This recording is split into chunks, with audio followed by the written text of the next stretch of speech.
শিক্ষামন্ত্রীর সভাপতিত্বে প্রাথমিক ও গণশিক্ষা মন্ত্রণালয়ের সভা। সবাইকে শুভেচ্ছা। আপনারা দেখছেন দৈনিক শিক্ষা.com। সঙ্গে আছি আমি শারমি সুলতানা। শিক্ষা এবং প্রাথমিক ও গণশিক্ষা মন্ত্রী ডক্টর আ.ন.ম এহসানুল হক মিলনের সভাপতিত্বে 2025-26 অর্থ বছরের বার্ষিক উন্নয়ন কর্মসূচির বাস্তবায়ন অগ্রগতি পর্যালোচনা সভা অনুষ্ঠিত হয়েছে।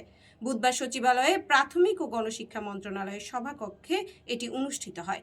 পরে মন্ত্রণালয়ের পাঠানো এক সংবাদ বিজ্ঞপ্তিতে এ তথ্য জানানো হয়।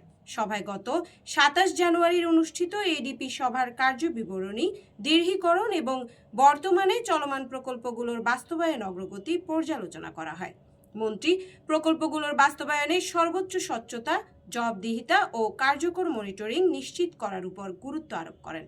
সভায় চতুর্থ প্রাথমিক শিক্ষা উন্নয়ন কর্মসূচি, চাহিদাভিত্তিক সরকারি প্রাথমিক বিদ্যালয় উন্নয়ন প্রকল্প, প্রাথমিক বিদ্যালয়গুলোর ক্লাব স্কাউটিং সম্প্রসারণ প্রকল্প এবং সরকারি প্রাথমিক বিদ্যালয় ফিডিং কর্মসূচি সহ বিভিন্ন উন্নয়ন প্রকল্পের অগ্রগতি নিয়ে বিস্তারিত আলোচনা হয়।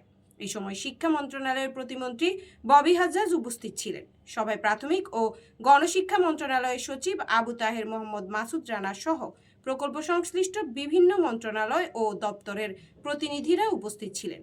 সভায় উন্নয়ন কার্যক্রমের গুণগত মান নিশ্চিতকরণ, মাঠ পর্যায়ে নিয়মিত তদারকি জোরদার এবং প্রকল্প বাস্তবায়নে আন্তঃমন্ত্রণালয় সমন্বয় বৃদ্ধির বিষয়ে প্রয়োজনীয় দিক নির্দেশনা দেওয়া হয়।